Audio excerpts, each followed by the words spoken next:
같이 기도하고 시작하겠습니다. 주께서 오늘도 우리에게 은혜 주시고 또 마음 가운데서 하나님의 말씀을 사모하는 그런 기쁨을 주신 것을 감사합니다. 우리가 어느 순간이든 어느 때든 하나님께서 주시는 그 은혜가 아니고서는 한순간도 살 수 없는 것을 고백합니다. 주님께서 오늘도 우리들과 함께 하시고 또 우리를 이렇게 불러주셨사온즉 주님께서 친히 말씀하시고 그 말씀을 통하여서 우리가 영육간에 성장할 수 있도록 은혜를 더하여 주옵소서. 예수님 이름으로 기도합니다. 아멘. 아멘. 사도행전을 우리가 공부하면서 늘 마음에 두어야 될 것 하나는 사도행전의 주제, 사도행전의 주제. 늘 이건 우리 마음속에 있어야 돼요. 어떤 얘기를 하려고 누가가 사도행전을 기록해서 우리에게 주었느냐 할 때 수신자가 있었죠. 수신자.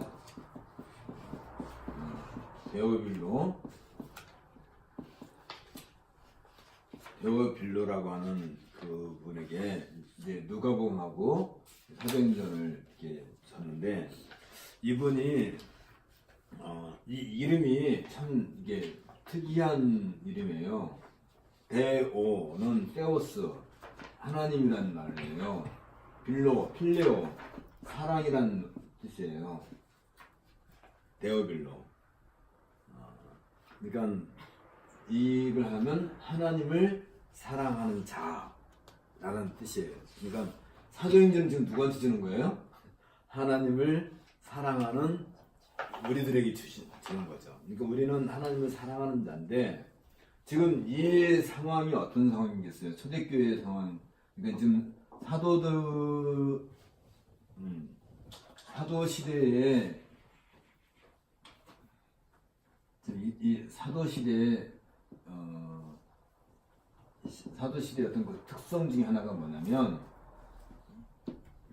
기독교는 유대교와 기독교와의 어떤 싸움이 있는 거고 기독교는 또 다른 싸움이 있죠. 다시 말하면 세상 세력 또는 이제 우리가 또 보겠지만 세상 종교.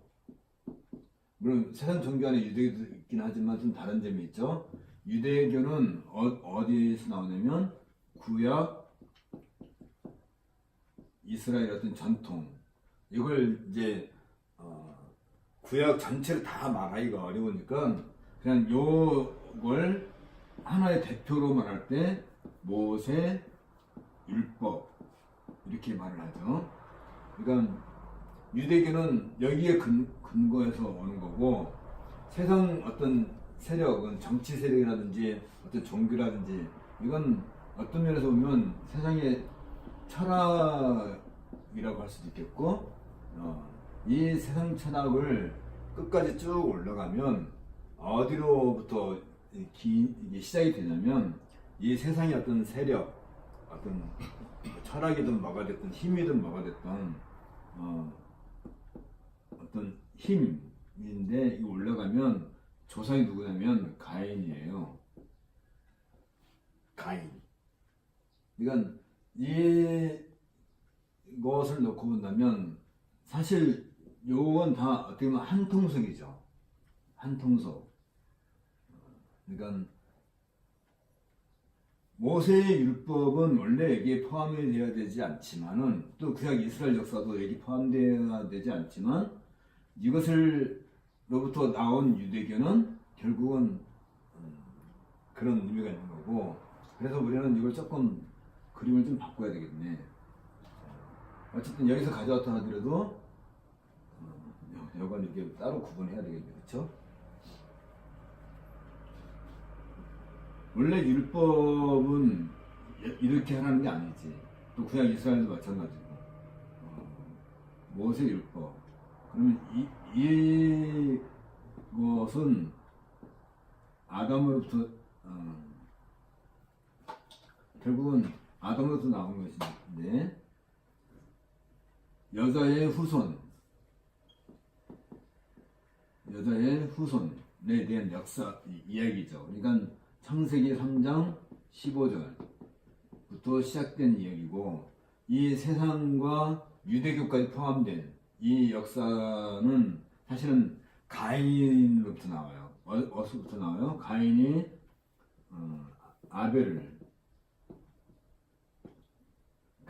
아벨을 죽인, 살인을 하죠. 살인. 그렇다면 이 세상의 역사, 다시 말해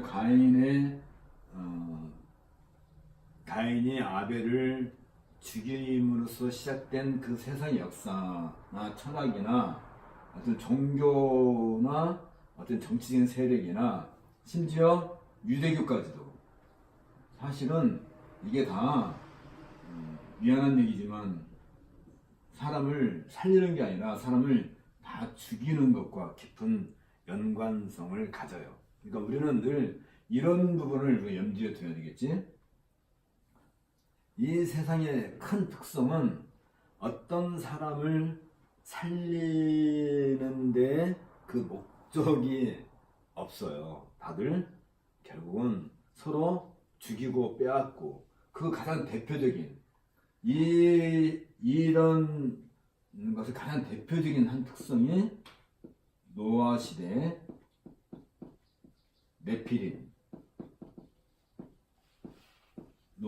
네피림으로 대표가 돼요. 그래서 우리 주님께서 세상 종말을, 이제 세상에 종말이 가까우면 가까울수록 어떤 현상이 일어나느냐 하면, 이 세상은 노아 시대와 같을 거다 했을 때, 이 네피림이라고 하는 힘이 센 사람들, 이게 말하자면 힘이 절대 원리죠. 힘이 절대 원리로 살아가는. 그러니까 이 세상은 쉽게 말하면 힘으로 모든 것이 이렇게 대표되는 것이 이 세상의 역사고, 이 힘을 요즘 이제 최근에 올라와서, 최근이 아니라 원래부터 인간들에게 있어서는 이 힘을 상징하는 게 뭐냐면 돈이죠. 돈 많은 거. 그러면 이 돈과 힘과 또 무슨 권세, 또 명예, 또 뭐가 있나요? 또 뭐가 됐든지 간에 이런 것들이 이 세상을 상징하는 어떤 상징성이 한다면, 이것과 상관없이 기독교는 어떻게 되는 거예요? 기독교는 여자의 후손에 대한 이야기의 연속선상에서 기독교가 오는 거죠. 그래서 기독이라는 말 뜻이 구속, 이 기독 자체가 예수님을 얘기하는 거예요. 예수 그리스도 얘기하는데, 이건 여자의 후손의 역사를 이어받은, 그렇다면 이 기독교는 이것과 반대해야 되겠죠. 세상의 어떤 큰 능력, 아니 세상의 어떤 세력이 힘이 난다면 기독교는 뭘로 나타나요? 여기 나왔네. 여기 써놨네. 기독교는 사랑으로 나와요. 대표가 되죠.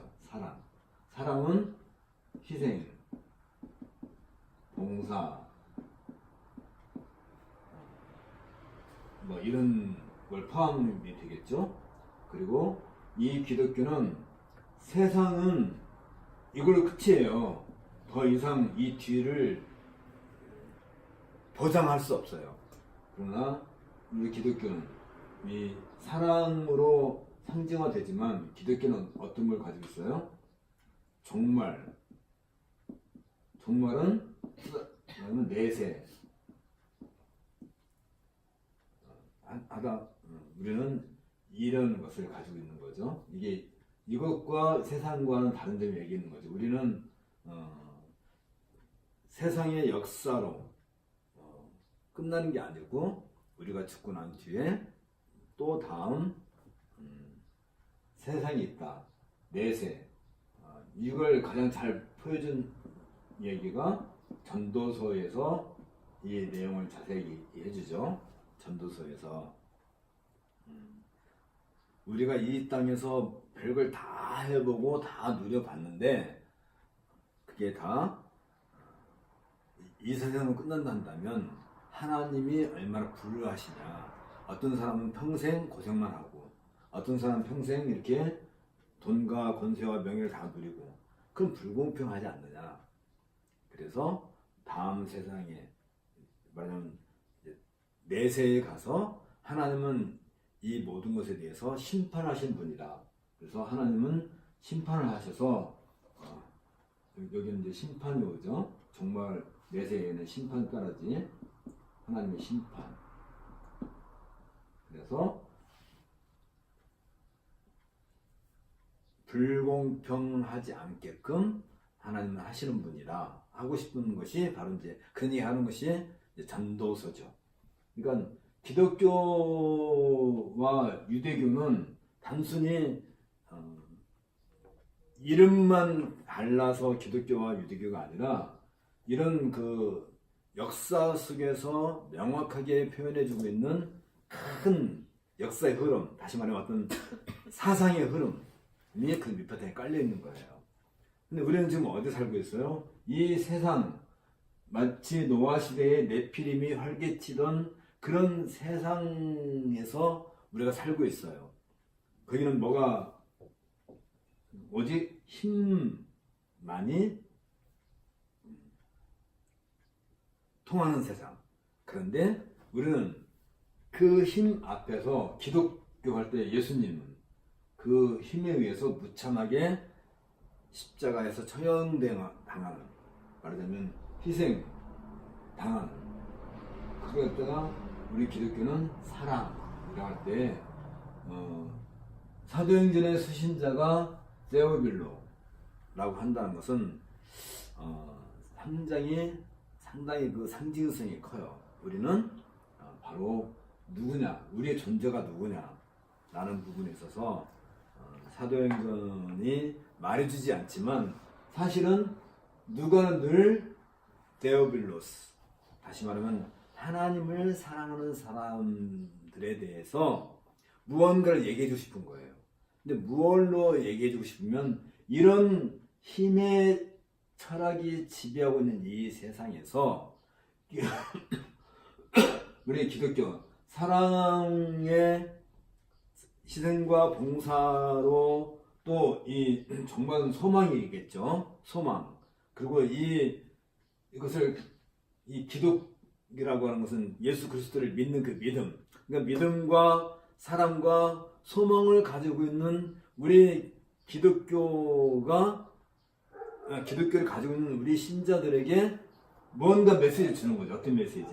이런 세상에서 우리가 살아가야 될 어떤 그 믿음과 소망과 사랑을 가지고 있는 우리 신자들이, 우리 성도들이 살아가는 데 있어서 이 사도시대의 교회가 온 세상으로 확장되어 나간다는 것을 아주 다이나믹하게 누가는 기록해 주는 거죠. 그러니까 사도행전 보면 정말 극적으로 복음 전도가 이루어지게 되잖아요.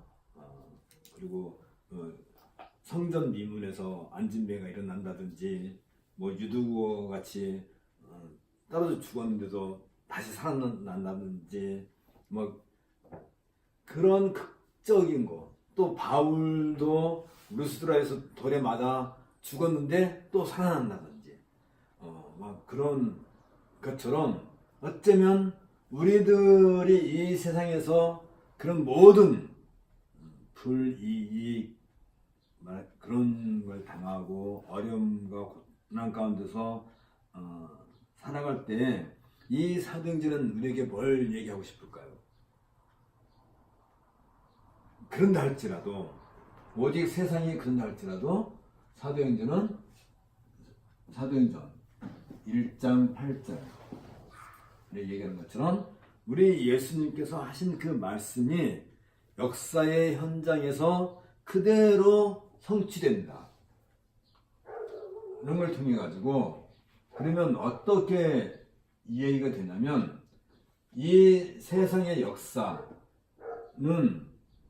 유대교를 포함된 이 세상의 역사는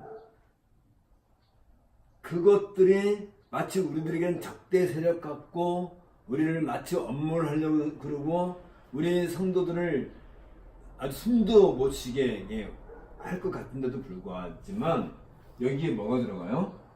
복음이 뛰어들어가는 거지.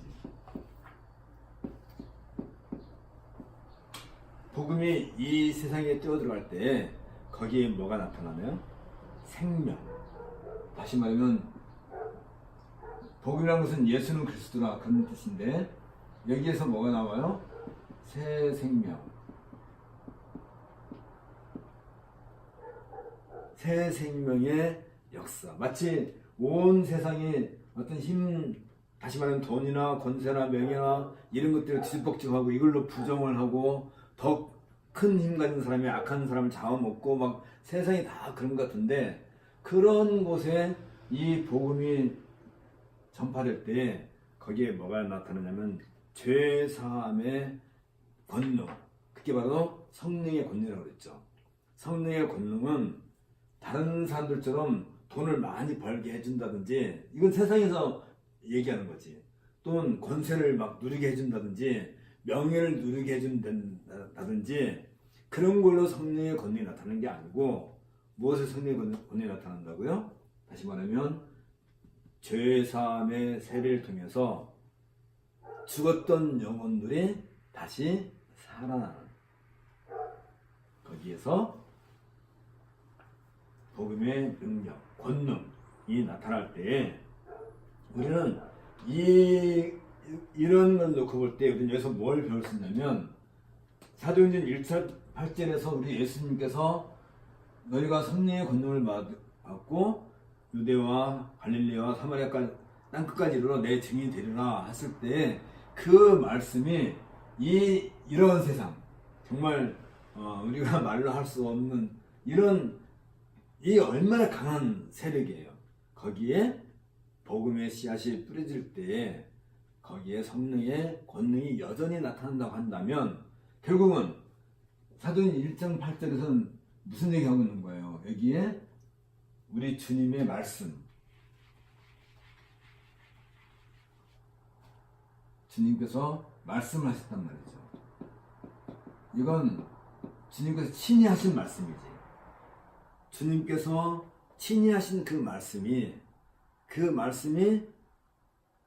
이 땅에서 현실 속에서 계속해서 성취되고 있다는 사실이죠.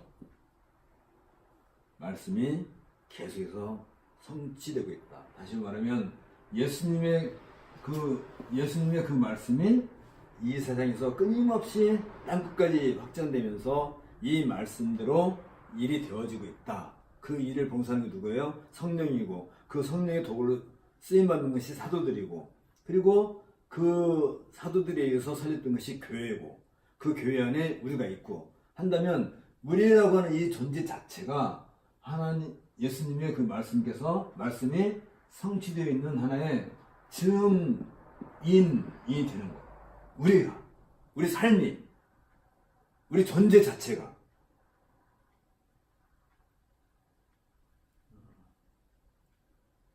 그러니까 결국은 이게 이제 데오빌로 때문에 얘기가 나온 건데, 데오빌로스, 헬라어로 하면 데오빌로스인데 어쨌든 데오빌로라고 하는 이분에게 이 누가복음과 사도행전을 누가가 기록해서 수신자가 명시했는데, 하나님을 사랑하는 사람들은 지금 우리가 얘기한 이런 정도 이상의 어떤 이념, 사상, 믿음, 소망, 사랑, 이런 것들을 우리 안에 체질화되어 있는 거지.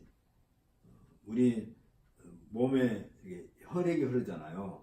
혈관 속에 혈액이 흐르면 그 혈액이 흘러가면서 우리 각 사람 손끝 사지 끝에까지 에너지를 공급해주고 산소를 공급해주고, 그래서 우리가 생기 있게 일생을 살아가는 것처럼 우리 성도들은 바로 이런 그러니까 지금 우리가 뭘 하나 먹고 마시고 또 직장 생활도 하고 또 무슨 뭐 공부도 하고 뭘 이렇게 하는 그 모든 것이 사실은 무엇과 관련돼요? 사도행전 1장 8절에 말씀 성취로서 우리가 지금 이 땅에서 여전히 살아가고 있는 거예요. 왜? 왜? 이 세상은 이 힘이 아니면 살아갈 수 없는 세상이에요. 그래서 우리는 늘 이런 어떤 그 힘의 세력과 부딪히면 우리는 늘 깨지고 당하고 그러면 눈물 질질 흘리고 야 누구 자식은 뭐 사법고시 합격했다더라, 왜 우리 자식은 왜 대학도 번번이 못 들어가냐 막 해가면서 막 원통이 하고 속상하고, 누구는 보너스를 얼마를 받았는데 왜 우리 회사는 보너스도 안 주고 주는 월급도 반반씩밖에 안 주냐, 이렇게 온 세상이 불효하고 불공평하고 막 나를 공격하는 것 같고 억울하죠. 억울하고 내가 도대체 뭘 잘못했길래 나만 이렇게 힘들게 하는지 모르겠다고 원망스럽고. 그런데 우리가 하나님을 사랑하는 자라고 한다면 이런 세상 속에서도 여전히 우리는 사랑과 믿음과 소망을 갖고서 이 예수님께서 이렇게 해주신 그 말씀이 계속 우리들의 삶을 통해서 성취되어지고 이루어지고 있다는 것은, 또 다른 말로 말하면 우리에게 뭐가 주어지는 거예요? 우리는 영원한 생명에 대한 그런 약속을 우리가 받는 거죠. 그걸 우리는 소망하는 거잖아요. 그건 얼마나 귀한 거냐면 이 세상에 있는 그 모든 것, 쉽게 말하면 이 세상에 있는 다이아몬드를 다 합치면 얼마나 될까요? 이 세상에 있는 다이아몬드를 다 합치면 돈으로 따지면 얼마나 될까? 이 카페 테바를 다이아몬드 다 채울 수 있으려나? 채워도 남는다 할지라도 우리는 그것 가지고는 도저히 살 수 없는 것, 그걸로는 이 지구를 통째로 다 팔아도 살 수 없는 것, 그게 뭐예요? 그게 바로 영생이라는 거예요. 영생. 우리는 그 영생을 받았기 때문에 이렇게 손 한번 내봐봐요. 여기에 영생이 딱, 영생의 약속이 네 손에 주어진 거잖아요. 그러면 이거 말고 또 다른 게 뭐가 더 필요해요?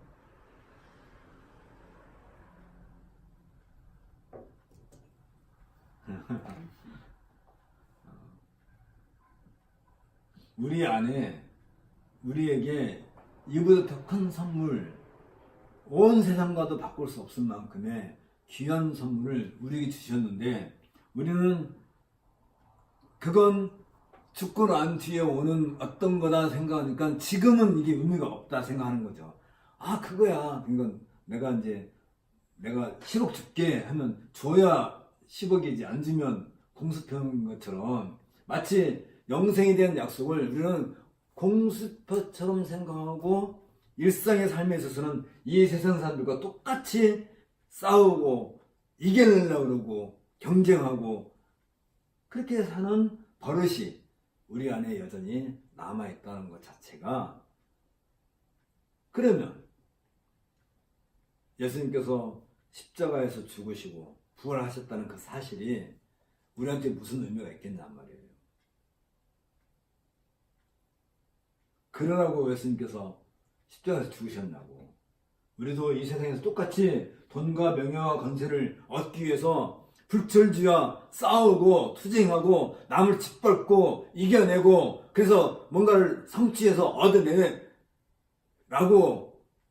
것을 목적으로 산다 한다면 예수님의 십자가가 우리한테 무슨 의미가 있고, 예수님께서 죽음에서 부활하시다는 사실이 우리한테 무슨 필요가 있냐 말이에요.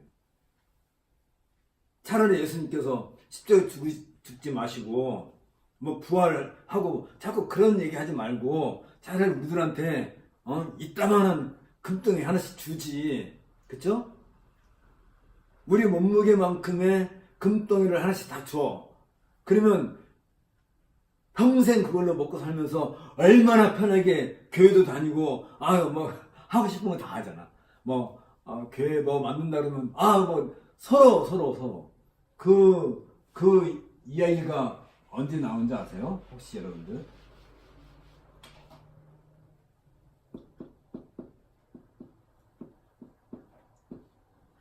출애굽한 이스라엘 백성들이 시내산 밑에서 하나님부터 율법을 받을 때 모세가 이제 40일 동안 이제 하나님 율법을 받으러 올라가다 보니까 모세가 안 내려오잖아요.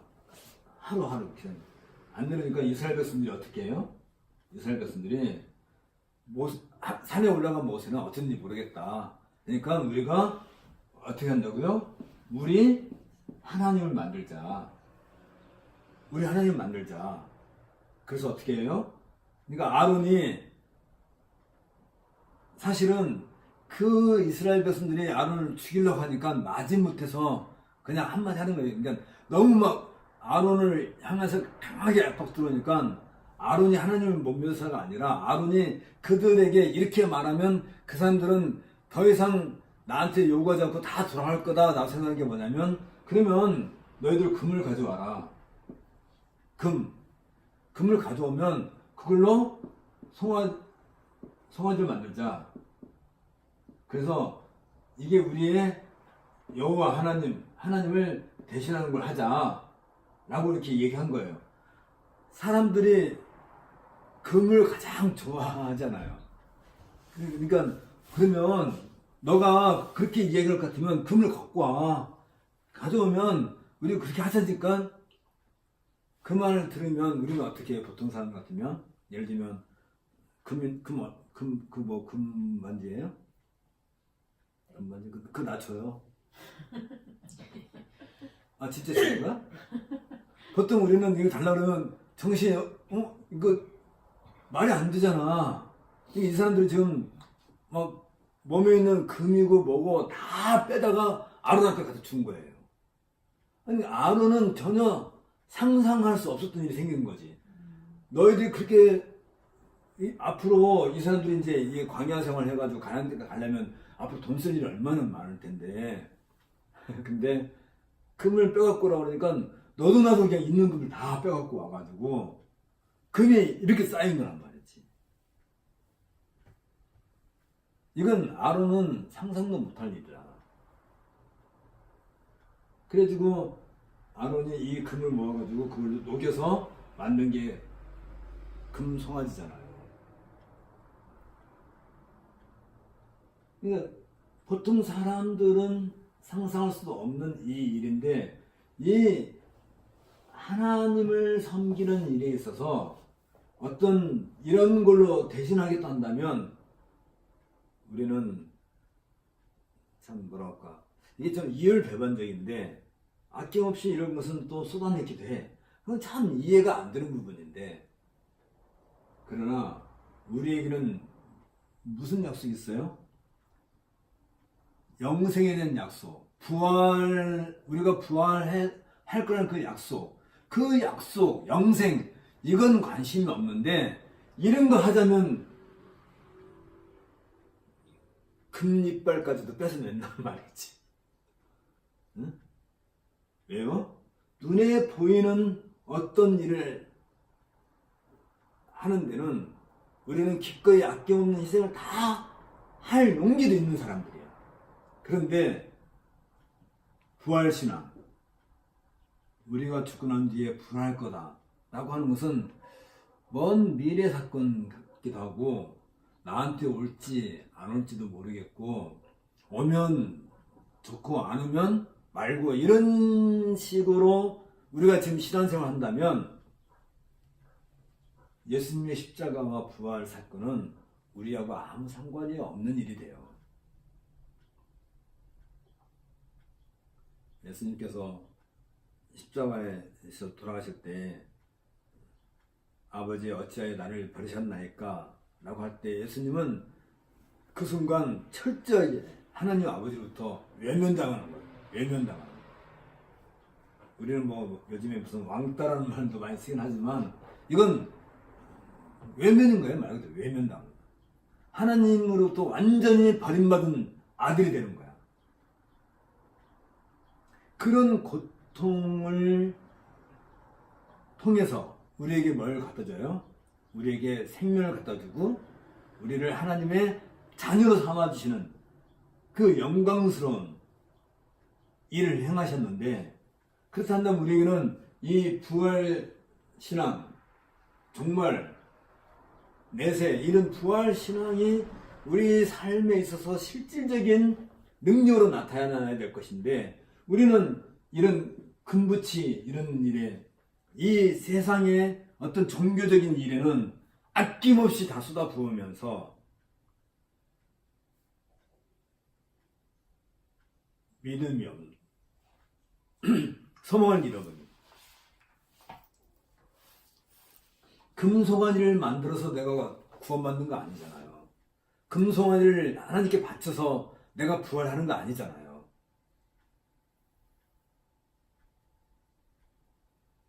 그런데 왜 우리는 늘 그런 걸로 대신을 하려고 하고, 정작 예수님의 십자가와 부활은 잊어버리고, 지금 예수님께서 사도행 1장 8절에 하신 그 말씀이 수많은 역사, 적어도 2000년이 지난 시간이야. 지금 우리가 살고 있는 2019년이니까 2000년의 시간을 거쳐면서 수많은 우리들의 선배들, 선조들, 우리들의 믿음의 선진들이 그 믿음을 계속 이어서 넘겨주고, 이어서 넘겨주고, 받아서 넘겨주고, 역사의 시간을 흘러서 우리한테까지 와가지고, 우리에게 뭐가 왔어요? 이 복음, 이 말씀이 우리에게 와가지고, 우리가 이 복음의 씨앗이 되어서, 우리가 이 예수님의 십자가와 부활이라고 하는 그 역사의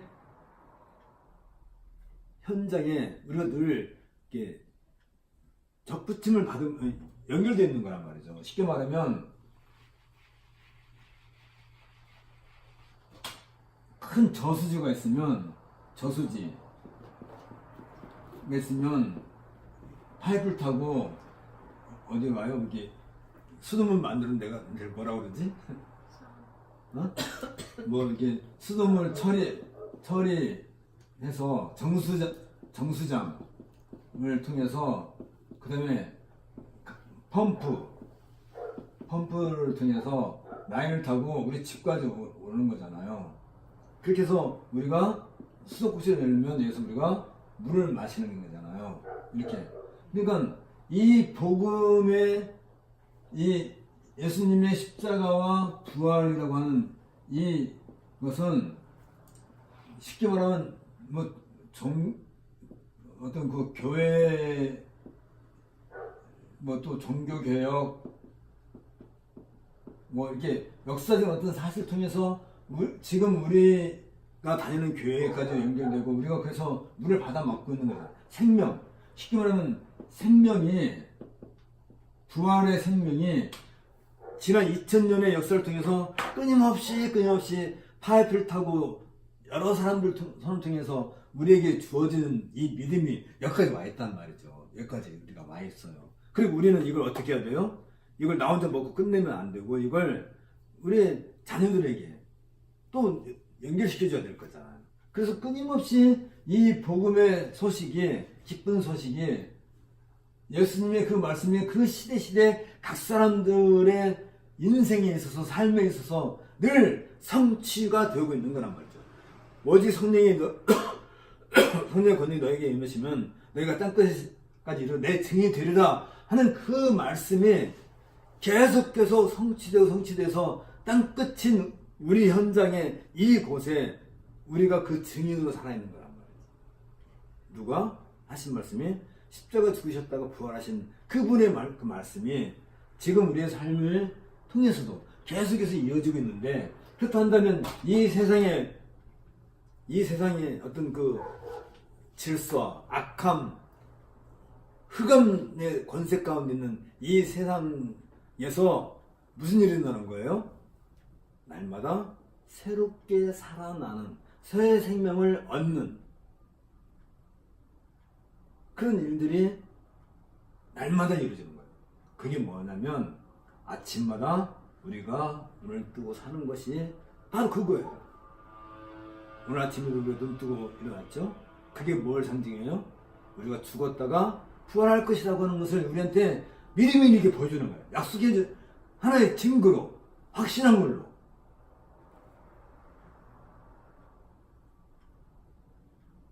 우리에게 그런 믿음이 없다면 아침에 눈을 뜬들 오늘 하루가 얼마나 고달파요. 다시 이 세상에 어떤 흑암의 세력 속에 내가 다시 뛰어들어가지고 거기서 남들과 똑같이 싸우고 경쟁하고 뭔가를 뺏어내야 되고 아니면 빼앗겨야 되고 억울하고 그런 일상을 날마다 계속 하다가 언젠가 죽어서 끝나버려. 세상 사람들은 죽으면 그걸로 세상이 끝났다 생각해요. 아니면 그냥 영원히 잠들어 버린다 생각하는 거예요. 아니면 불교처럼 윤회 빙빙빙 떠돌지. 1000년, 만년, 10억 년, 100억 년을 그냥 떠돌아다니는 거지. 아니면 우리 한국 토속 신앙은 뭐예요? 사람이 죽으면 귀신이 돼가지고 이렇게 천국을 못 간 귀신은 뭐 이렇게 계속 구천을 떠돈다고? 구천이 뭐예요? 구천이 9개의 하늘이지. 이쪽 하늘에서 떠돈다가 저쪽을 끊임없이 이렇게. 그래서 어떻게 해야 돼? 무당들에다가 굿을 해가지고 달래갖고 그 한이 우리한테 귀신 한이 들어오면 병도 생기고 뭐 되는 일도 안 되고 뭐 그러니까 어떻게 해야 돼? 뭐 굿하고 이런 쓸데없는 걸로 인생을 이렇게 평생을 산다면 우리 인생이 얼마나 악하냐 말이에요. 얼마나 억울해요. 그러나 우리는 그런 게 아니란 말이에요. 우리에게 끊임없이 우리는 알지도 못하는 누군가의 손에 의해서 이 복음이 계속해서 아주 릴레이처럼 계속해서 이 복음의 바톤이 넘겨오고 와가지고 그것이 우리들에게까지도 누구한테 복음 받았어요? 누구한테 처음에 복음을 받았냐고?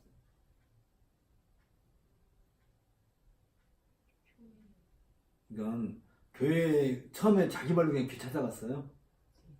그래요? 택함 받은 데서는 다르구나. 어렸을 때는 시골에 있는 교회를 이렇게. 그래가지고. 근데 이제부터는 자신 있게 말을 해야 돼요.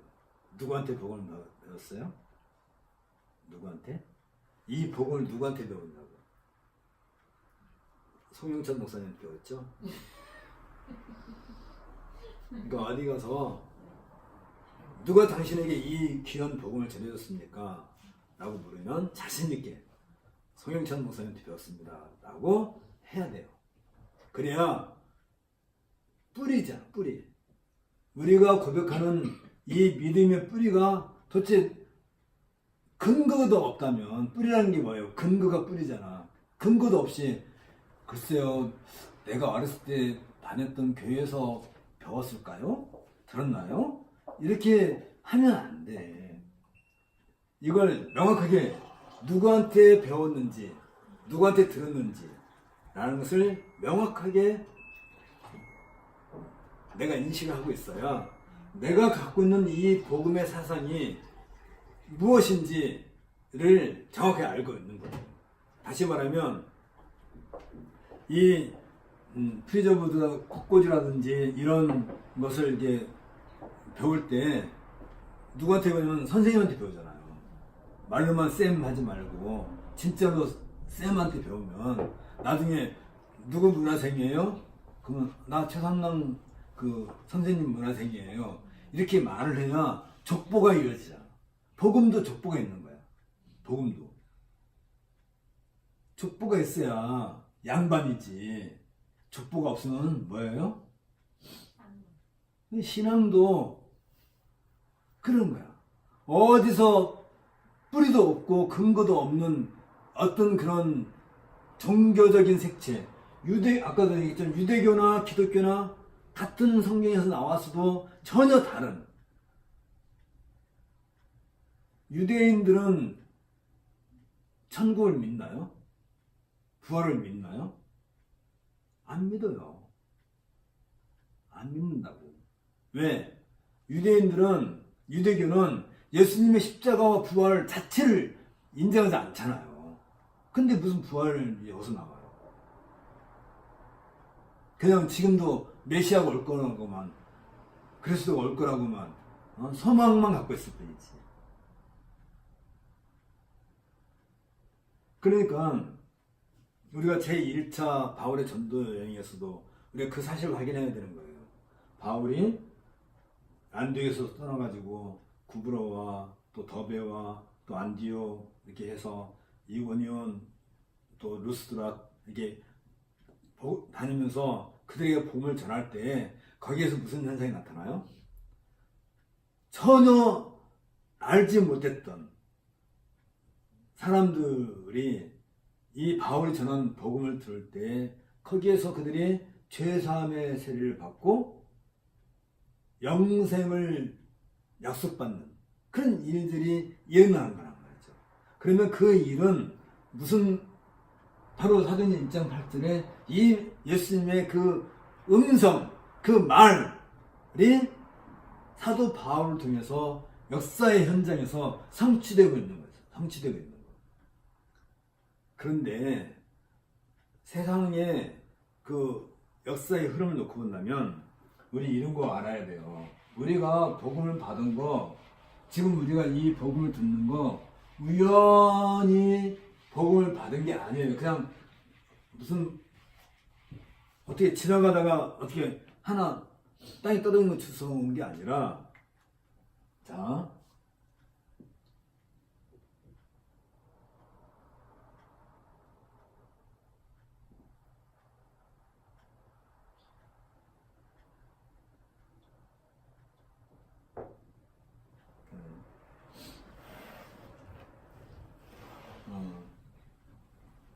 내가 이제 예루살렘이고 이게 안디옥이고 구브로고 바울의 제1차 전도여행을 이게 안디옥이고 루스드라 더베 이렇게 갔다 왔잖아요.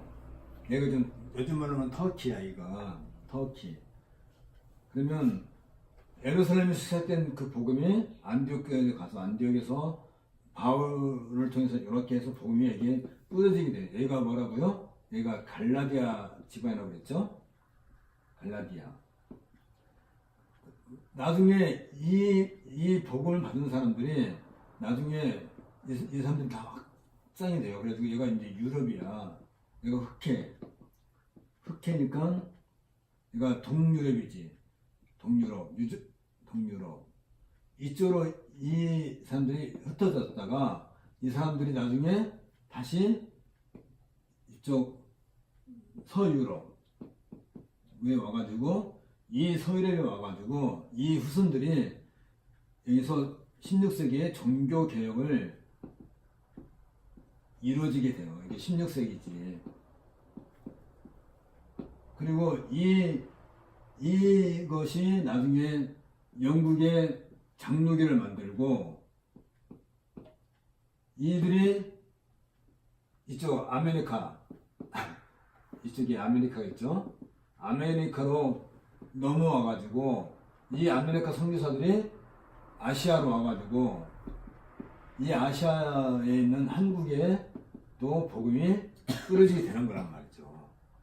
그러면 이 예루살렘 시작했던 이 복음의 역사가 바울을 통해서 그리고 바울에게 복음을 받았던 그 사람들이 동유럽과 이쪽 서유럽을 거쳐서 영국의 장로교까지 스코틀랜드까지 갔다가 미국의 장로교를 만들었다가 다시 한국의 장로교 선교사들이 와가지고 우리 140년대에 우리 한국에도 이런 복음이 전해져 가지고 또 한국에서도 누구를 통해 가지고 오늘날 누구에게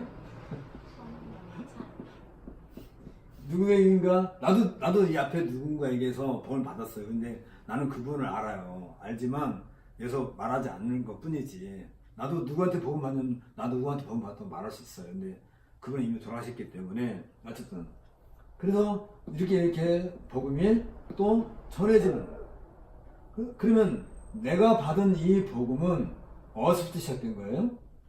역사를 거슬러 올라가면 이런 루트를 통해서 여기에 뭐가 있어요? 예루살렘에서 예수님의 십자가와 부활 사건이 여기 있었단 말이죠.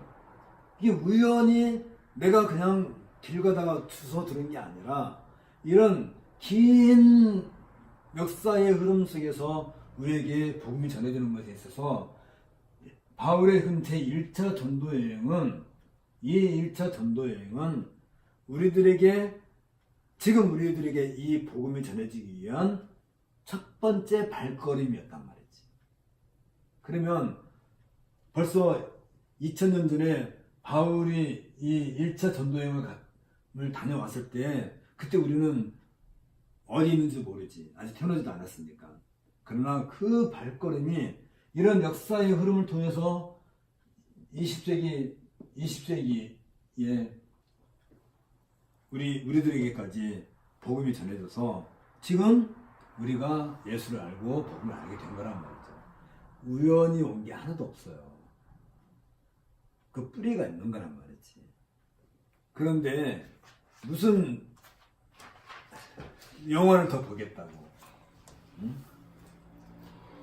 그러니까 지금 우리가 1차 복음 전도 여행을 사도행전 13장 14장을 통해서 우리가 그걸 봤지만 그 루스드라에서 바울이 돌에 맞아 죽는 그런 고통 가운데서도 복음을 전했던 그 복음이 오랜 시간을 통해서 이게 보통 이 동유럽 이쪽이 AD 한 3세기, 4세기, 5세기 그러면서 이게 스페인까지 갔다가 뭐 또 저쪽 북유럽도 갔다가 이렇게 해가지고 이게 이제 그런 과정이 적어도 1000년을 흐른 거란 말이야. 1000년을. 그러면서 이 복음이 우리에게까지 지난 또 한 500년을 거쳐서 또 우리에게 왔단 말이지. 그렇게 본다면 결국 우리는 누구로부터 이 복음을 받았어요? 바울로부터 이 복음을 받은 것 같아요. 그러니까 우리가 받은 이 복음의 뿌리를 끝까지 찾아서 돌고 하면 결국은 누구로부터 받은 거야? 바울로부터 받은 것. 시라 해도 과언이 아닌 거예요. 우리가 이 땅에 태어날 때 하늘에서 툭 떨어진 거 아니잖아요. 그쵸? 우리 부모님, 또 그 부모님 쭉쭉쭉쭉 따라 올라가면 어디까지 올라가요? 최 끝에가 어디예요? 누가? 아니 누가가 아니라 아담이죠. 아담이죠. 누가복음 3장 성경책이 내가 그 얘기 안 했나?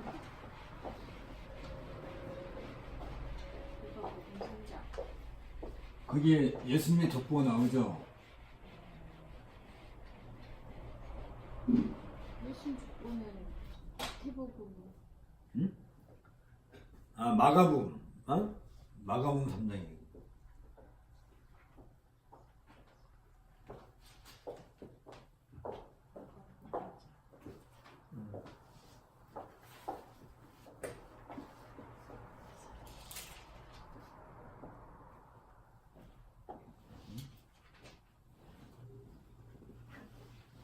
아니야, 벌써.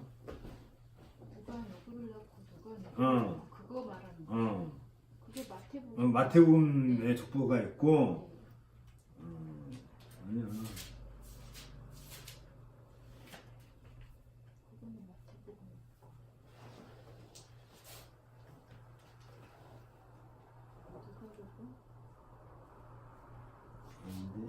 누가복음? 이게 누가복음 3장 끝에, 누가복음 맞잖아, 내가.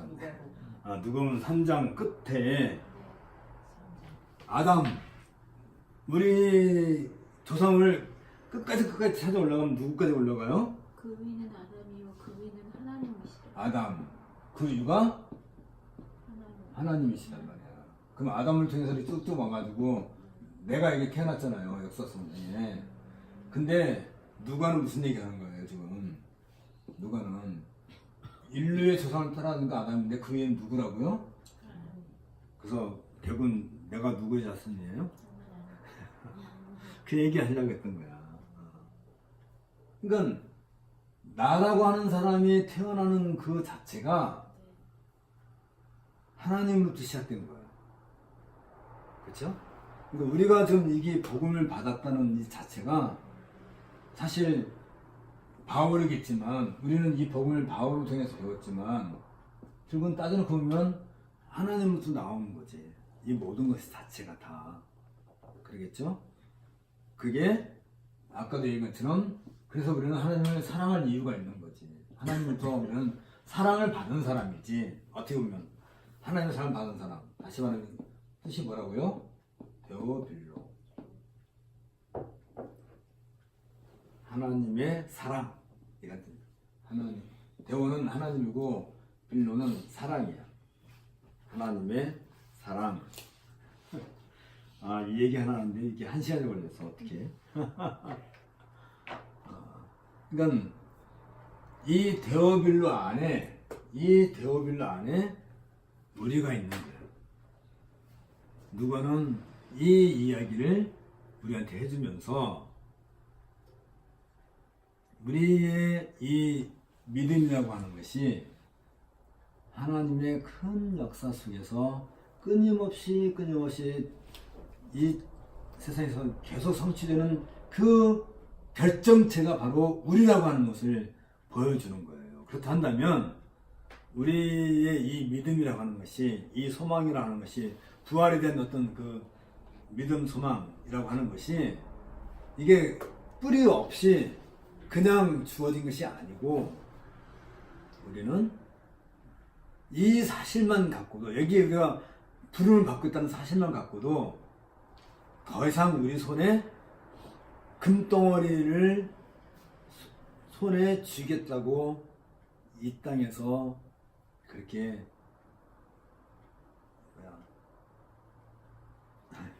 사는 게 아닌 거예요. 사실은 우리는 그보다 훨씬 더 귀한 복음을 우리가 가지고 있다는 이 사실을 누가는 우리들에게 이 사도행전을 통해서 보여주고 있는 거예요.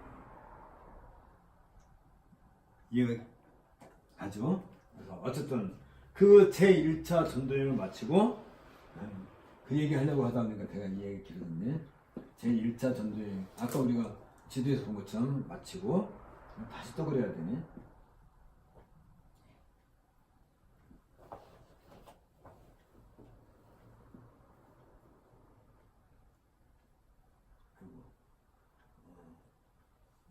이게 이제 예루살렘에서 안디옥, 구브로, 그래서 제1차전에서 갈라디아 지방을 복음 전도를 했는데 제1차 전도여행 마치고 어떤 일이 생겼다고요? 유대인의 할례가 있는데 이 사람들은 태어날 때부터 할례를 받고 태어난 사람들이야. 근데 바울은 여기 제1차 전도여행을 하면서 이들에게 복음을 전해줄 때, 이 복음을 전할 때 할례 받지 않은, 할례와 상관없는 사람들에게 복음을 전해주고 이들을 어떻게 했어요? 이 복음 받는 사람들은 다 뭐가 되는 거예요? 교회가 되는 거잖아요. 이 예루살렘 교회는, 예루살렘에 있는 유대인들은 할례 받은 유대인들이야. 이게 교회야. 그래서 이 교회와 안디옥 교회, 여기 갈라디아에 있는 교회들이고 이게 복음을 해서 하나야. 한 형제가 된다는 것에 있어서 이 유대인 신자들은 뭔가 마음이 불편해.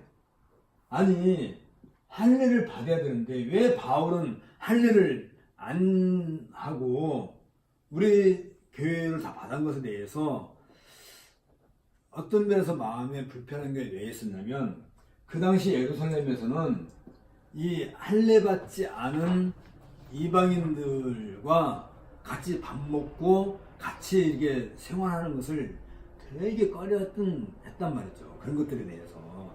유대인이 그런 사람들이 신자가 교인이 되었어도 여전히 자신들의 일상 속에는 그런 경향이 남아 있는 거지. 비록 할례 받지 않는 고넬료가 세례를 받았고 교회 회원이 됐다는 것을 우리가 사도행전 10장에서 우리가 본 적이 있지만 불구하고도 그 사람들은 그게 싫은 거야. 그러니까 어떻게 이 안디옥에 와서 또 이 갈라디아에 가가지고 너희들이 바울을 통해서 예수님의 십자가와 부활과 예수는 그리스도라는 사실을 배운 것에 대해서는 우리가 인정하는데 우리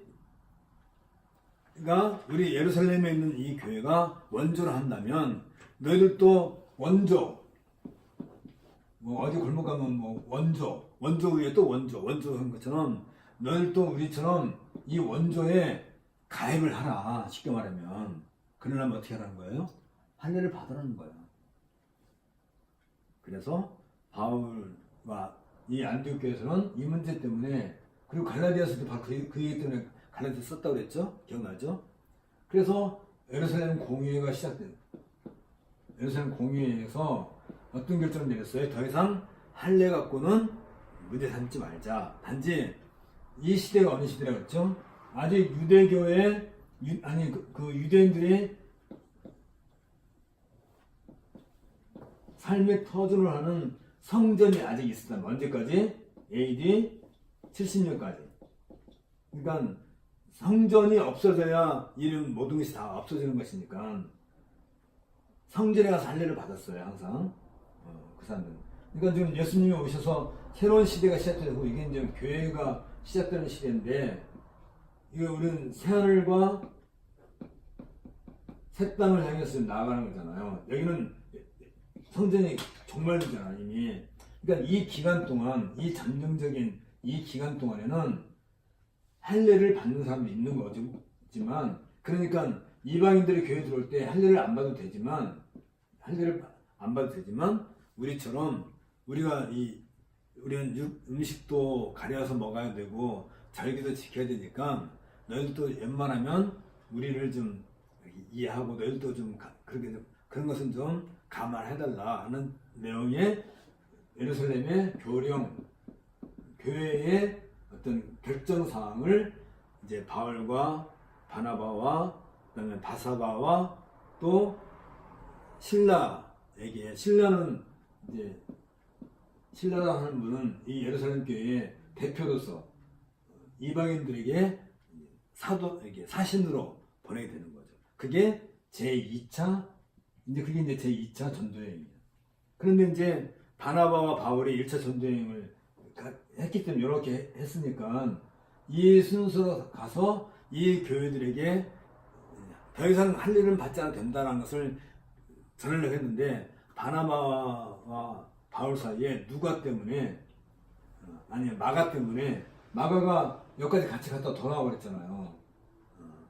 바나바의 조카인데, 그러니까 바나바는 그 마가를 같이 데리고 가자. 그러니까 바울은 안 된다 해가지고 바나바와 마가는 다시 배를 타고 일로 여행을 간 거고, 바울과 신라는 위로 안디옥 위에 위쪽 지방, 얘가 이제 옛날 바울이 살았던 그쪽 시리아 또 길리기아 해서 그다음에 갈라디아, 여기에 가서 그들에게 옛날부터 복음을 전했던 사람들이니까 바울이 그들에게 이러한 교회의 어떤 결정사항을 전해주는 거예요. 그게 제2차 전도여행이야. 그리고 바울은 이 일을 마치면 지도를 너무 작게 그려가지고 표가 안 나네. 다시 말하면 이쪽 안디옥에 시작해가지고 수리아 안디옥에 시작해가지고 길리기아라든지 또 이쪽 갈라디아 이쪽을 복음을 전하고 난 뒤에 비시리아라든지 여기 위에 맞으면 이게 좀 터키야 요즘은 여기가 이제 여기는 그 당시 이쪽 지역이 아시아야. 그러니까 이름이 그러니까 이런 지역을 복음을 다 전해서 이쪽을 다 복음화 시키려고 계획을 세워서 가는 거예요.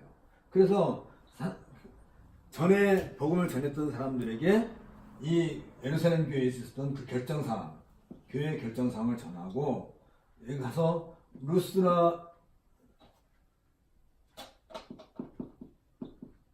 루스라에 갔는데 루스라가 어디 바울이 돌에 맞았다가 죽었던 자리에 거기에 갔었는데 거기에 가니까 거기에서 누구를 만나냐면 바울의 어떻게 보면 후계자라고 할 만한 바울의 뒤를 이을 만한 사람 이 사람 아주 유명한 분이에요. 꼭 기억해야 돼. 두고두고 이분 이름이 나와. 디모데를 만나게 돼요. 디모데는 아빠는 헬라인이고 엄마는 유대인이야. 근데 이제 할례를 받지 않은 사람인데 바울은 뭐예요? 지금 할례 받지 않아도 된다고 그걸 전하러 갔는데 디모데에게 할례를 받으라고 그래요. 왜? 할례를 받지 않으면 유대인들하고 같이 만날 길이 없어. 할례 받지 않은 사람은 유대인을 상대를 안 해. 근데 바울은 할례를 받았죠, 당연히. 근데 디모데가 할례를 안 받았으면 그 당시에는 아까도 얘기했지만 아직 70년이 안 됐던 이 시대이기 때문에 이 이후에는 뭐 얘기 다르지만 아직 이때는 이 성전이 파괴되지 않은 그 시대이기 때문에 디모데에게 할례를 하게끔 해요. 왜 해요? 유대인들에게 복음을 전하기 위해서. 유대인들도 복음을 받을 대상인 것이지 이방인들만 복음을 받는 게 아니잖아요. 그래서 할례를 받게 해서 디모데와 함께 그 다음에 저 비시디아라는 쪽을 복음을 전하러 가게 되는 거예요. 그런데 이 제2차 전도에서 아주 그 큰 어떤 획기적인 사건이 이제 생기는 건데 바울은 이 교회의 결정사항을 이 갈라디아까지 전하고 나머지 비시리아라든지 또 나머지 이렇게 이곤 뭐 해서 아시아까지 복음을 전하려고 이렇게 이제 디모데와 예루살렘 교회에서 같이 보내온 신라와 함께 이제 복음을 이렇게 계속 전하려고 계획을 세우고 그러는데 근데 이상하게 성령께서 계속 복음 전하는 일을 맡고 있는 거예요. 여기에서 우리가 기억을 해야 돼요. 바울이 복음을 전하는 거예요? 성령께서 복음을 전하는 거야? 복음은 누구에 의해서 복음이 전달돼요? 전해져요? 사도행전 1장 8절에서 뭐라고 얘기해요? 성령의 권능이 임하면 어떻게까지 된다고요? 복음을 땅끝까지 복음을 전하는 것이지. 그러면 바울은 이 성령의 권능이 복음을 땅끝까지 전하게 하는 일에 있어서 쓰임받는 일꾼이지. 일꾼. 쉽게 말하면 머슴이지. 바울이 복음을 전하는 거예요. 성령께서 복음을 전하는 거예요. 성령께서 복음을 전하는 거예요. 이게 명확하게 나타나는 것이 제2차 전도 여행에서 우리가 확인해야 될 거예요. 그러면 바울은 계속 이 아시아까지 복음을 막 전하려고 했는데 뭐 계속 안 돼. 복음 전하는 일 자체가. 그래서 어디까지 가게 되면 여기에 들어와. 내가 이제 드로아가 트로이라고 하는 그 동네예요. 트로이 전쟁이라고 유명한 그 신화에 나와 있는 아킬레스와 헥토르가 그 싸운 그 헥토르하고 아킬레스하고 아주 뭐라고 해야 돼? 멋있는 그 전쟁을 했던 트로이 전쟁의 그 배경이 이 트로아야. 근데 여기는 좀 흑해가 있고 이게 지중해인데 여기 해협이 있어서 여기는 아시아지. 지금 터키 여기까지 아시아고 여기 넘어가면 얘가 마게도니아 밑에 조금만 더 있는 얘가 아가야. 여기 있는 거죠. 아가야. 이게 마게도냐. 그 어디까지 와요? 여기까지 와요. 근데 여기서 이 마게도를 넘어가는 그 해협은 이렇게 보면 보여요. 바다인데 이렇게 보면 보이니까. 근데 이 트로이에 가니까 바울이 꿈에 한 청년의 불을 받아요. 와서 우리를 도우라. 그 말을 보통 이제 그 선교 지향적인 그런 데 가서는 이걸 굉장히 강조하면서 마치 우리는 선교사로 부른 것처럼 그렇게 얘기하는데 이 이야기의 핵심은 바울의 주인공이 아니에요. 주인공은 누구야? 누가 주인공이에요? 성령의 주인공이란 말이지. 성령께서 드로아까지 바울을 밀어내시는 거잖아. 아시아에서는 됐다 이 말이지. 왜냐면 이미 바울이 1차 전도여행에서 씨를 뿌렸기 때문에 이들의 씨가 흘러서 이제 유럽을 다 복음화하고 영국까지 갔다가 스코틀랜드까지 갔다가 이게 미국까지 갔다가 한국까지 온단 말이야. 근데 지금 성령은 어디에 관심 있어요? 이 마게도니아에 관심. 얘는 아직 복음이 안 들어가는 것이 아직. 물론 딴 데도 안 들어갔지만. 그러니까 바울을 이 마게도니아로 보내는 거예요. 보내려고 작정하시면서 거기에 꿈에 한 청년이 바울이 와서 우리를 도우라 라고 하니까 바울이 내가 지금 마게도니아로 가야 되겠구나 해서 마게도니아로 넘어가게 돼요. 그래서 마게도니아에 가니까 거기에 이제 제법 큰 도시가 마게도니아에 가는 좀 큰 도시가 빌립보가 있었어요. 빌립보.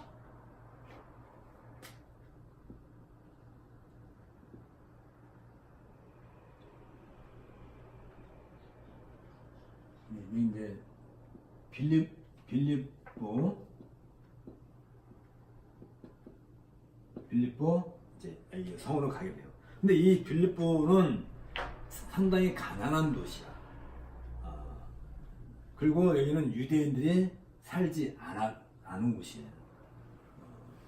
그리고 이 빌립보 그 당시에는 이 마게도냐라든지 이런 모든 도시마다 각 도시마다 그 지역을 관장하는 우상인들이 다 있었던 곳이죠. 어쨌든 간에 저는 이 빌립보에 갔는데 이 빌립보는 말 그대로 이 아시아에서 빌립보를 거쳐가지고 로마까지 연결되는 중요한 어떤 거점이죠. 그런 곳이었는데 어쨌든 이 빌립보에 가서 바울이 복음을 전하게 돼요. 근데 바울은 늘 복음을 전할 때 가장 먼저 유대인 회당을 먼저 찾아가. 유대인 회당에 가서 이제 성경을 읽고 난 뒤에 누구든지 이 성경에 대해서 말할 사람이 있으면 이제 말하라라고 그 회당장이 이렇게 허가를 해주면 바울이 이제 허락을 받고 그 성경을 가지고 풀어서 나중에 어디까지 가요? 예수는 그리스도라고까지 이렇게 복음을 전해왔단 말이지. 그게 바울이 늘 해왔던 방식이에요. 근데 이 빌립보는 그런 회당이 없어. 그러면 어떻게 복음을 전할까라고 고민하고 있던 중에 거기에서 이제 우연히 이제 바울 일행이 기도할 만한 곳을 찾으러 갔다가 만난 게 누구냐면 루디아를 만나게 된 거지. 거기서 루디아를 만나서 루디아가 이제 옷감 장사를 하시는 분인데 옷감 장사 한다 그러니까 우리가 말하는 요즘 뭐 이렇게 시장 가면 포목 장수로 생각하면 안 돼요. 이분은 이 빌립보를 중심으로 해서 아시아와 로마까지 이 말하자면 엄청나게 큰 옷감 장사 하시는 분이야. 굉장한 사업까지 쉽게 말하면. 그 루디아를 만난 루디아는 이미 이 아시아에서 복음을 이미 들은 사람이야. 어떤 경우가 됐는지 모르지만 그래서 거기 두아디라 시에 있는 자색 옷감 장사로서 루디아 이게 16장 14절에 있는 거죠. 루디아를 만나가지고 루디아의 온 가족이 다 세례를 받고 또 그 루디아가 자기 집을 이제 내줬어요. 바울에게. 그래서 바울이 거기에서부터 복음을 전하게 됩니다. 이건 앞으로 되어질 어떤 일에 있어서 큰 전환점을 가져와요. 왜 그러냐면 지금까지 바울은 늘 유대인 회당 중심으로 복음을 전해왔는데 이 빌립보에서는 전혀 다른 형식의 복음 전도를 하게 돼요. 다시 말하면 유대인 회당과 상관없는 그래서 만들어진 게 뭐냐면 빌립보 교회. 빌립보 교회가 그렇게 해서 만들어진 거예요. 누구의 집에서 뭐예요? 루디아 집에서. 빌립보 교회가 만들어지는데 이것은 우리가 무엇을 여기서 볼 수 있냐면 1차 전도여행 때부터 복음을 전했던 그 아시아에서 성령께서 바울을 마게도니아로 보내요. 마게도니아. 근데 이 마게도니아라고 하는 데가 헬라 철학의 권산지란 말이죠. 마게도니아라고 하는데 철학이 뭐예요? 철학. 예, 헬라 철학. 여기 나중에 아덴까지 얘기가 나오는데 이쪽 지역에 모든 세상의 어떤 인본주의의 어떤 그 사상의 기반이 되는 데가 이 동네라고 해요. 마게도니아, 아가야 이쪽이. 말하자면 지금 빌립보의 교회가 세워졌다는 것은 인본주의의 발상지, 뿌리인 그곳에 교회가 세워졌다는 사실이에요. 그런데 문제는 어디냐? 우리가 여기서 중요하게 얘기할 게 뭐냐면 이 빌립보 교회에 세워질 때 바울은 지금까지 해왔던 방식과 전혀 다른 방식. 어떤 방식? 여기에 루디아를 먼저 성령께서 루디아를 먼저 보내셔서 바울을 맞이하게 하는. 다시 말하면 바울이 빌립보 교회를 건설했다기보다는 거기에 이미 루디아와 그 식구들과 또 다른 복음을 받아들일 만한 사람들을 성령께서 친히 준비하셔서 교회를 세우시게 합니다. 어떻게 보면 바울이 애써서 복음을 전해서 그 결과로 교회가 세워진 게 아니라 이미 성령께서 준비하신 분들을 통해서 교회가 세워졌다는 점에 있어서 바울은 이 빌립보 교회를 무지무지하게 바울이 죽을 때까지 이 빌립보 교회를 굉장히 중요하게 여기게 돼요. 그리고 이 빌립보에서 이제 귀신 들린 여자가 점친 여자가 있었는데 그 사람에게서 이제 귀신 쫓아내는 일 때문에 이제 그것을 위해서 이제 소란이 나고 이제 이 바울은 빌립보에서 쫓겨나. 그래가지고 어디까지 가게 되면 데살로니가로 가게 돼요. 그래서 데살로니가에 가서 복음을 전해서 거기에서도 교회가 만들어져요. 근데 그 데살로니가는 유대인들이 많이 있다 보니까 유대인들이 이 바울을 또 미워해요. 그래서 바울이 또 아덴으로 쫓겨가게 돼요. 그리고 아덴에서 쫓겨나가지고 아덴에 가가지고 아덴이 아테네야. 쉽게 말하면 요즘에 말하면 아테나. 그래서 거기에서 철학자들과 논쟁을 하게 되고, 그러나 거기서 또 별로 성과를 얻지 못하고 이제 고린도로 가게 돼요. 근데 고린도에 가니까 거기에 예수님께서 바울에게 꿈에 나타나서 하신 말씀이 뭐냐면, 이 성에 내 백성이 많다라고 말씀해요. 누구 백성이 많은 거야? 예수님의 백성, 하나님의 백성이 많다. 그래서 세워진 게 뭐냐면 고린도 교회예요. 그러니까 빌립보에서 나와가지고 데살로니가, 그 다음에 베레아 교회, 그 다음에 아덴 넘어가가지고 아덴에서 고린도까지 갔는데, 다 데살로니가에도 교회가 만들어지고 베레아도 교회가 만드는데 아덴에서는 교회가 안 만들어져요. 그리고 고린도로 갔는데, 그러니까 이 고린도에 갔을 때 여기에 누구 백성이 많다고요? 내 백성. 바울의 백성이 아니라 내 백성. 그러면 이 교회는 누구 교회예요? 결국은 성령께서 세우시는 교회지. 하나님의 교회지. 그러면 고린도 교회, 베레아 교회, 데살로니가 교회, 빌립보 교회, 이 제2차 전도여행에서 우리는 여기서 뭘 확인할 수 있어요? 성령께서 교회를 세우시는 것이고, 이 교회는 누구의 교회예요? 하나님의 교회인 거지. 신천지 그 교회가 아니고 예수님께서 바울에게 말하는. 그러니까 여기에서 우리는 이 제2차 전도여행에서 우리가 확인할 수 있는 게 뭐냐, 이 교회의 주인은 하나님이시다. 그래서 나중에 바울이 고린도 교회에 편지 쓸 때 하나님의 교회에게 하나님의 교회라고 고린도 교회를 이야기를 해요.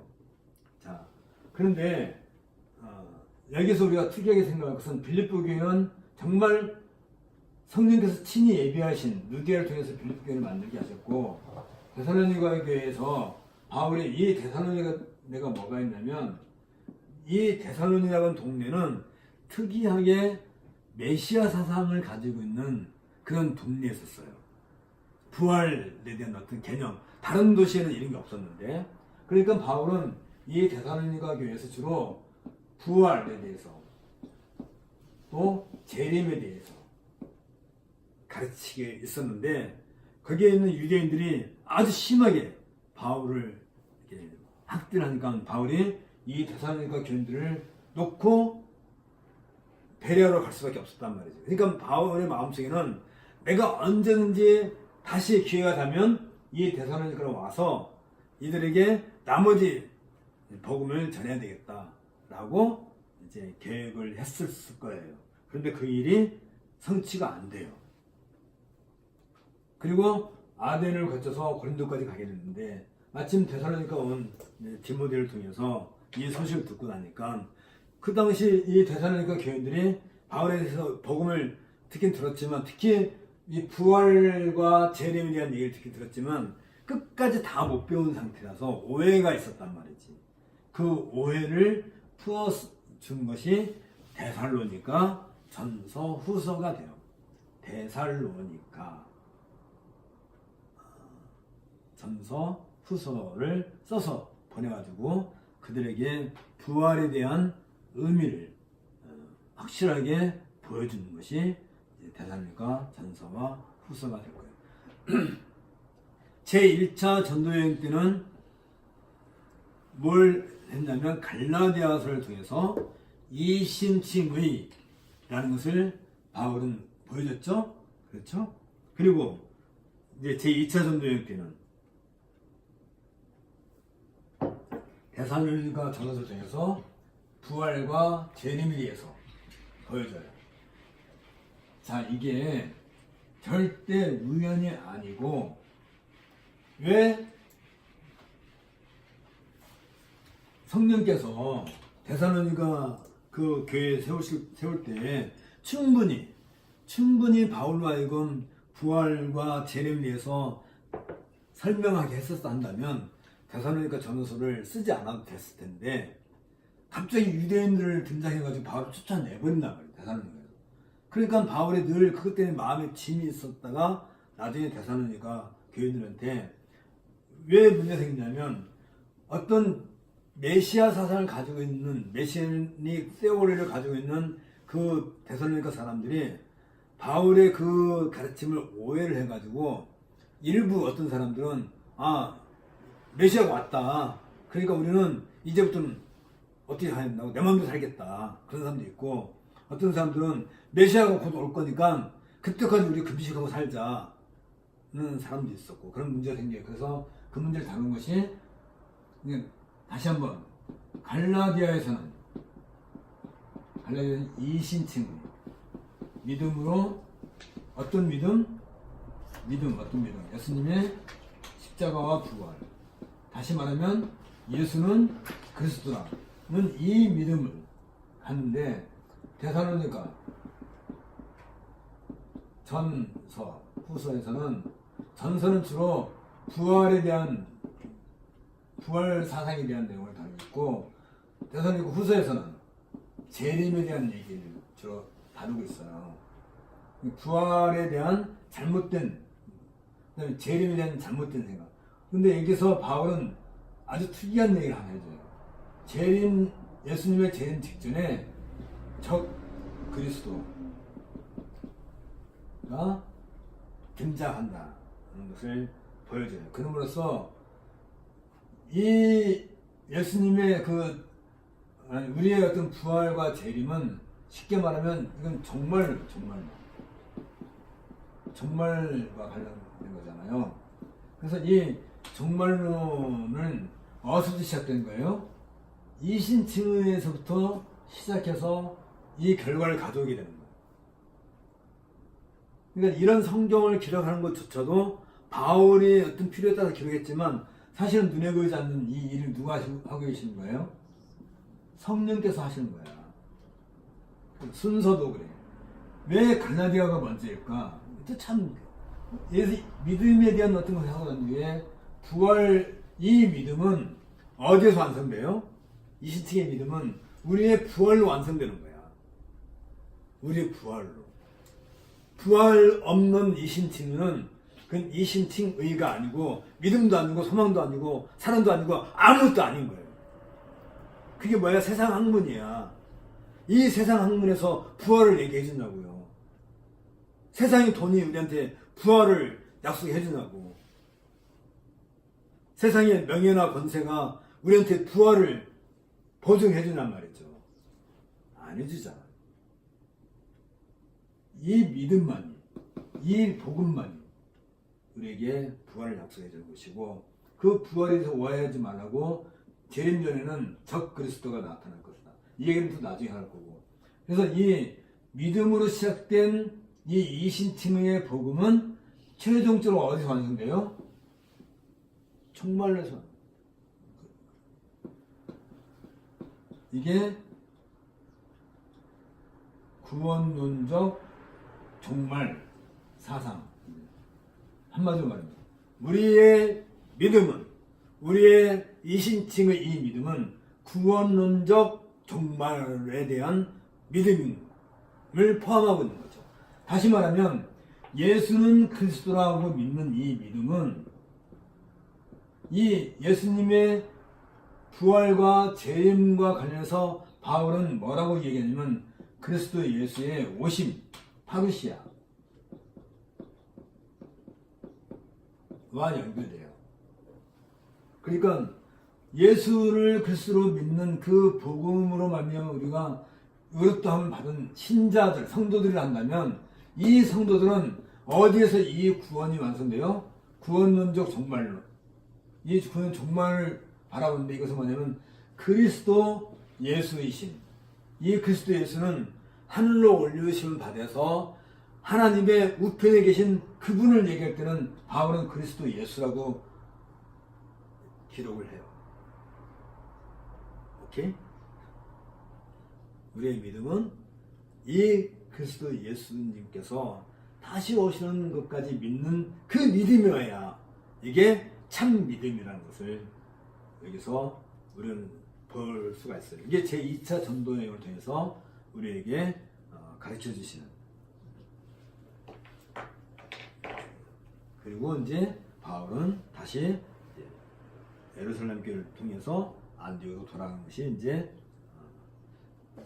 그래서 이제 우리가 제2차 전도 여행을 마쳤어요. 그래서 이제 여기 사도행전 17장에서는 그리스도의 고난과 부활을 그래서 다루고 있는 거예요.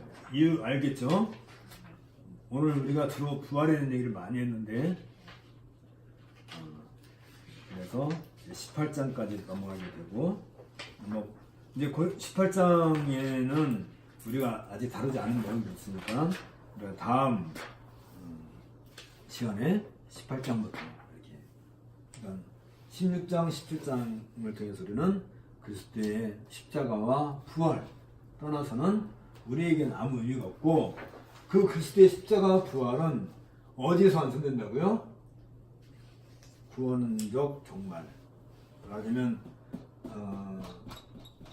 예수님의 우리가 부활하기까지 그리스도 예수를 믿는 그 믿음. 그러니까 바울 서신을 읽을 때 예수 그리스도와 그리스도 예수는 전혀 다른 사상관 안에 담겨 있는 거예요. 같은 분이지만 예수 그리스도는 인간이신 그 예수님이 우리의 믿음의 근본이신 그리스도다 라는 그 사상에 담겨 있는 것이고 그리스도 예수는 그 모든 성취하신 그분이 지금 어디에 계셔요? 하늘에 계시지만 여전히 우리와 함께 행보를 하고 계신다는 그래서 우리를 어디로 이끌고 가는 거예요? 우리를 마침내 부활의 장소까지 우리를 이끌고 가시는 우리의 신실하신 그 그리스도. 그래서 바울은 이걸 상당히 의미 있게 사용해요. 다시 말하면 예수 그리스도와 그리스도 예수 이름을 이렇게 사용하실 때 그러니까 우리가 그 성경을 읽을 때도 그런 재미를 함께 누리면서 읽으면 아주 재미있을 거예요. 기도합시다. 주께서 오늘 우리들에게 또 귀한 말씀을 통해서 이 복음의 넓은 세계, 귀한 그 내용들을 또 전해주셔서 감사드립니다. 우리가 이 말씀을 듣고 배웠은즉 이 말씀을 통하여서 우리의 삶이 더 풍성해지고 참된 교회의 회원으로서 우리가 이 땅에서 하늘의 소망을 갖고 살아갈 수 있는 믿음을 더하여 주옵소서. 예수님 이름으로 기도합니다. 아멘. 아이고 수고했습니다.